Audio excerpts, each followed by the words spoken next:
Hi, welcome back. We have an episode here in the playoffs. I've simulated quite a bit since my last episode, so there's a little bit to catch up on. We finished 43 and 21, which was first place in the division again. We had a really nice overall season when it comes to kind of expectations. I was hoping to be right around there.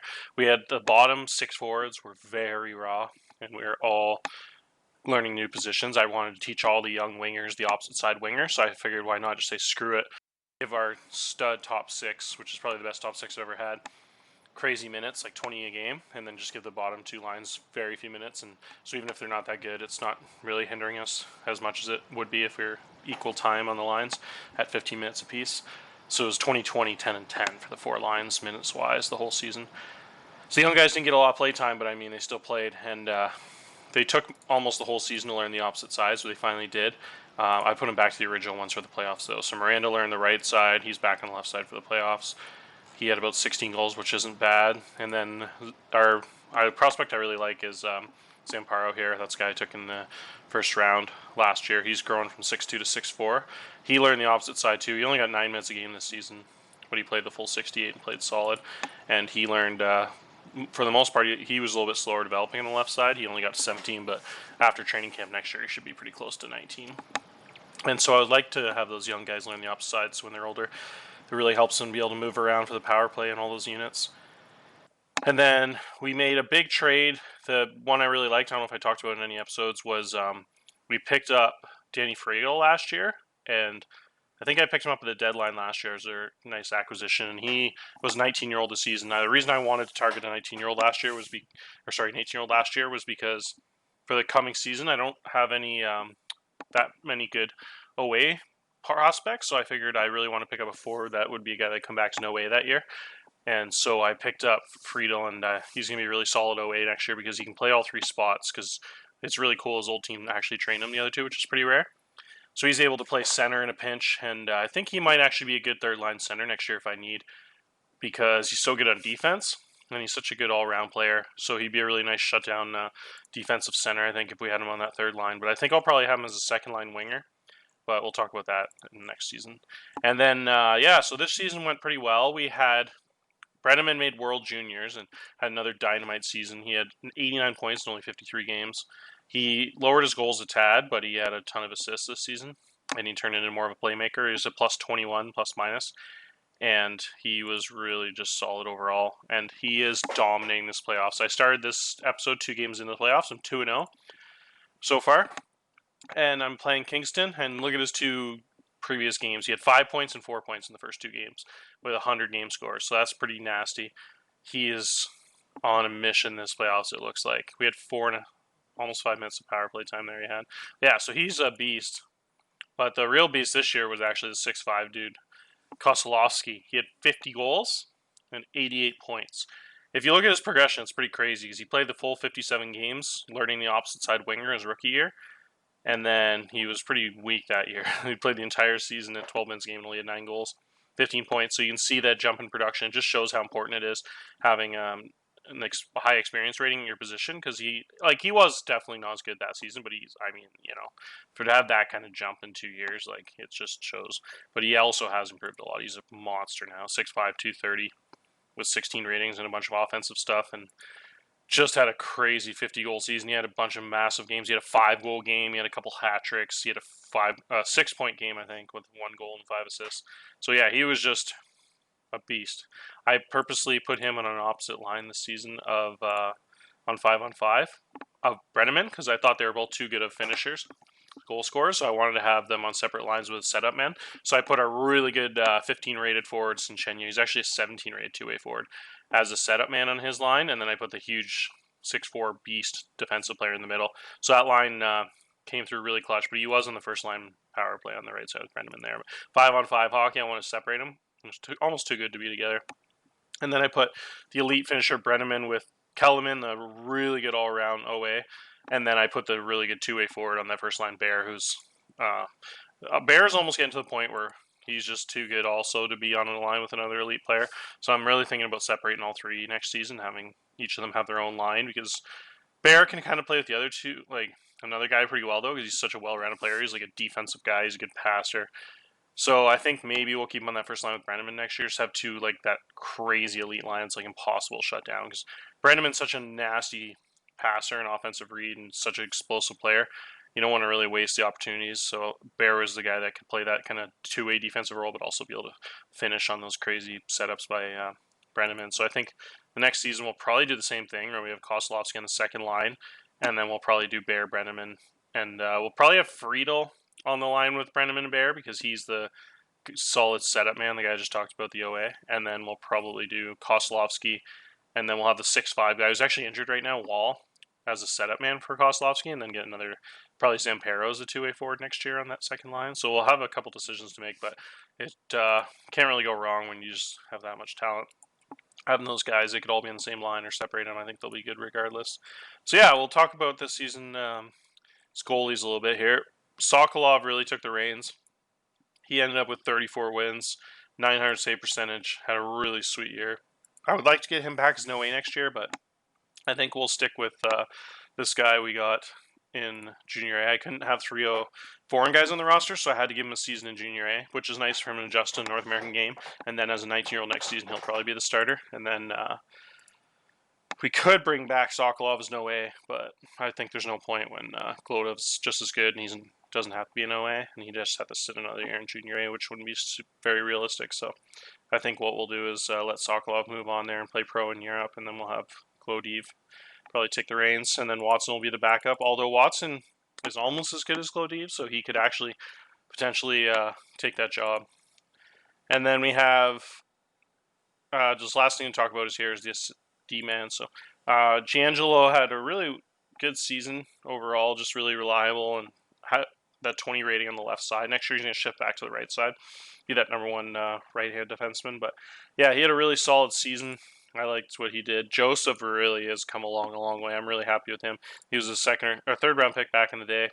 He's grown quite a bit and turned into a defensive force. And I just love his all-around game. So he's going to be the number one lefty next year as Noe. And so that first line D will be nasty next year with him and Giangelo. And then we'll have all we're losing is Alistair. So we're actually going to have a really nice defense next year with those 5 other guys all back. Smiley actually has come a long way too. And he had a nice season. He was injured for a bit, but he had a nice 12-goal season plus 16, logging pretty good minutes. So next year he's going to be in a big second-line role again and kind of be the man on that second line. And he's like just a really solid all-around player. He was 5'9", 180 when I drafted him, so nice to see him develop quite a bit. So yeah, we'll go back to the playoffs here. I got the goalie back to 100 energy, which is huge. And yeah, we'll sim this third game here, see what happens. I would really like to win this year. Yeah, we did. We won 3-1. Nice. Nice. Solid, good game by Sokolov in goal, it seems like. Let's see what happened there. Our fourth line Swedish center actually scored a goal there, and Alistair had another power play goal. Quiet game for Brenneman, it looks like. No points, but we won a nice slow scoring game, defensive game. That's huge. We're up 3-1 here. I think I'll just stick with Sokolov instead of giving the backup a start because Sokolov is just so much better. I don't want to really even risk it. And I think even if he's a little bit tired, which he isn't, seems like he's back to 100, it would just, if we get a shutout here, we'll give him a few days off and we'll be fully rested. So we'll actually sim this next game without making any changes. I should double check if there's any day-to-day injuries, but I'm not too worried. All right, Barrie actually lost. We lost 5-3, it looks like. But we still got a nice 3-1 lead. So I'm not too worried yet. Would have liked to sweep that series, though. Such a fun season. This team has just gotten to the point where the depth is so good. It's just been nice to see everyone develop and have all my own. I think we might just froze the game. Oh, I've never had a stall for that long. That was strange. Usually when a stall is for more than 3 or 4 seconds like that, it freezes and shuts down. There's a glitch in the game sometimes where you click on, when you're in the trade screen and you click on a certain area, it just like force closes your game and doesn't save. Haven't had that happen in a while though. They might have fixed that bug. Bear had 2 goals, but yeah, we just didn't play too well in net there. Let up 5 goals. I think we're going to have to stick with Sokolov here, though. I'm just too nervous to go with that backup. Sokolov's just been the man all season. 900 save percentage. Just earned his right to be the #1 goalie in the playoffs, I'd say. Alright, let's sim one more. Try and get out of this first round alive. Alright, we won. Another high-scoring game. Looks like a nice comeback. I think if I read that right, it said they scored 3 goals in the first period. But we came back strong. Had a huge second period. All 3 goals were by us. Barrie had another goal. And then Koslowski came through in the third period. So we won another one. We had to actually... Oh, man. What happened there? Cooper... Oh, the starter got pulled at the end of the game, and then the backup came in. Okay, never mind. Yeah, so 6 goals. Big-time offense production. Sokolov actually had another pretty bad game, but our offense was good enough to overcome that. We just have not had very good defenses the last few seasons. Really struggled keeping pucks out. I know the OHL is pretty high scoring. You're not going to be like an NHL team with a 930 save percentage or anything. And you can't really complain with a 900 save percentage by your goalie. But we haven't had one of those really good seasons where you have like, the goalie has like a 2.0 goals against, and we haven't had one of those crazy years in a while. But if you think about it, it makes sense because we haven't really drafted defense high. I haven't drafted goalies high in a long time. So if you're sticking with forwards, that's what's going to happen, I guess. We have, because we've never actually spent a first round pick on defense until this year. Turner, and she was a really big disappointment. He is just not very good. It was just the worst draft I've ever seen, and he was like the only guy I even thought might have potential turned out to be pretty good. Because I figured if there's every year to go defense, might as well do it when there's no good forwards. And there's just no forwards we're taking in the first round. It's crazy. And so I figured I might as well go with a 6'2 defenseman that has a pretty good offensive game and kind of good potential once he maybe reaches like 14 in those things and like 10, 11, 12s and all those. But he has not progressed at all this season, even though he's a 3.5 star. And the OSA actually has him as a 4-star, 4.5 star. So I hope he kind of develops later in his career. I mean, I'm being a little harsh on him. He's pretty young and he hasn't really played much, but I think I was expecting him to maybe develop a little bit more. But I am not too worried. He still has pretty good potential. I think he'll still be a really solid 18, 19-year-old, but he won't really do much this year or next year. And I probably should have maybe gone another direction, but there's just, like I said, that draft I actually can show you just was so bad. There's just no players. There's a couple studs at the top. Went 1 and 2 elite defensemen. And as you can see, even like the third pick and stuff, like there just wasn't much this draft. There's one really good center that went. He was probably should have been the top 5 pick. He was gone to Sarnia, which is kind of cool because Sarnia was by far the worst team in the league this year. They were terrible. And then if you look at my pick here, where we go, I picked 20th. And so if you look at the guys right after, I could have gone with this forward here. But I just had guys like him I got in like the year before that, I got guys exactly like that in like the 3rd, 4th round. So I just really didn't want to keep spending first round picks and forwards and having weak defenses, and especially in a draft where, like I said, I could get a guy like that in the 3rd round most years. So I figured it, like I mentioned earlier, it was just worth the defensive. There was another guy here that looks pretty high rate I could have gone with, but I went with the 6'2" guy over this guy. This guy looks like really solid all around player. He just isn't quite the skater and doesn't have quite the frame the other guy does. But yeah, so that was kind of the story of that draft. I wasn't too excited with that first round, but you never know. Turnage might actually hit a big development curve and end up being really good. We'll see. But I'm not too worried about that right now. We'll go back to the playoffs. So it looks like we're playing Oshawa in the next round. We'll kind of take a peek at their team and see what they did this season. Oshawa has always had pretty solid teams, so they haven't been a championship team in a long time in the game. I'll have to check out their history. I haven't really paid super close attention, but I definitely haven't seen them far in the playoffs in quite a while. So they probably have some pretty high picks developed on that team. All right, let's go to the standings. So Oshawa, they actually were really good this year. I didn't notice there just gives me. So 41 and 20. Sorry, 43 and 20. They have 2 elite players. Oh yeah, they have Devine. This guy's insane. 122 points this season. So he's been going to be a menace. Scary thing is he could be back next season. I think he went really high in the NHL first round. But yeah, so that's kind of scary. They got that crazy duo. That makes sense why those guys got so many points this season. They had that guy on the same line as this guy. Holy shit. That's probably as good as a top 2 as I've seen in this game. That's crazy. And then yeah, they got so they got a really well-rounded team. And then their goalie is pretty solid, a little bit better than my guy, 30 wins. So yeah, that's gonna be a tough matchup. We're gonna be in tough. That'll be a really close one, so it'll be kind of fun. Let's see here. No injuries. One more day. I don't want this episode to get too long, so what I might do actually is end it here. And we'll sim the first game just to kind of see, get a lay of the land.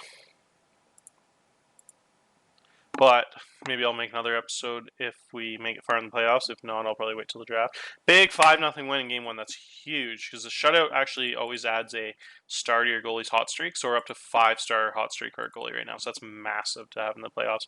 Brenneman had 2 goals. Yeah, Sokolov, the big time game in their net. So that's as good as you can ask for the first game of a series. Bear and Brenneman both got 5 goals in the playoffs so far.